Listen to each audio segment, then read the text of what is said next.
Nasir e bike Salgare, आता पेट्रोलला करा bye bye. घरी घेऊन या इलिगो कंपनीची ई बाईक, तेही फक्त 40,000 रुपयांपासून पुढे।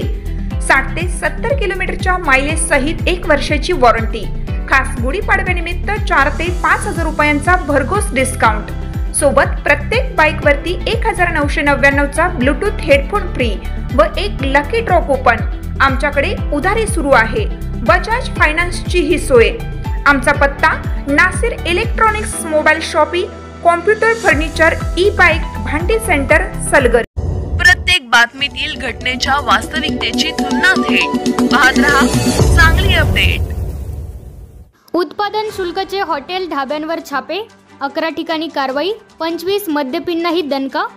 राज्य उत्पादन शुल्क विभागाच्या भरारी पथकाने सांगली शहरासह जिल्ह्यात विविध ठिकाणी हॉटेल ढाबे यांच्यावर छापे टाकून तपासणी मोहीम राबवली।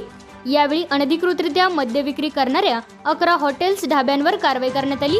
तसेच येथे मद्यप्राशन करणाऱ्या 25 ग्राहकांवरही कारवाईचा बडगा उगारण्यात आला।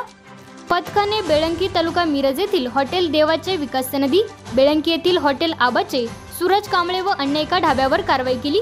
बेळंकी गावात बेकायदेशीर दारू विक्री मोठ्या प्रमाणात होत असून देखील उत्पादन शुल्क व ग्रामीण पोलीस ठाण्याचे सर्रास दुर्लक्ष होत असल्याचे चित्र दिसून येत होते।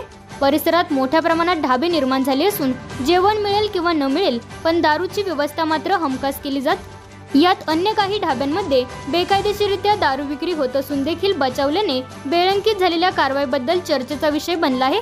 यामुळे कारवाई न झालेल्या ढाब्यांमध्ये मात्र अद्याप बेकायदेशीररित्या दारू विक्री सुरूच आहे।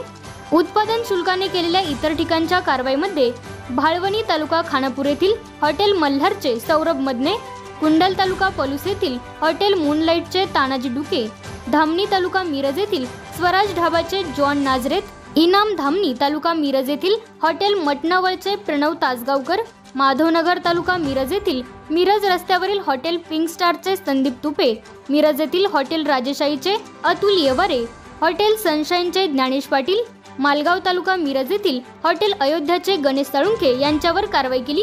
याशिवाय हे हॉटेल्स तसेच ढाब्यांवर अनधिकृतरित्या मद्यप्राशन करणाऱ्या 25 ग्राहकांवरही कारवाई करण्यात आली। यापुढेही कारवाई सुरू राहणार असल्याचे अधिकाऱ्यांनी सांगितले।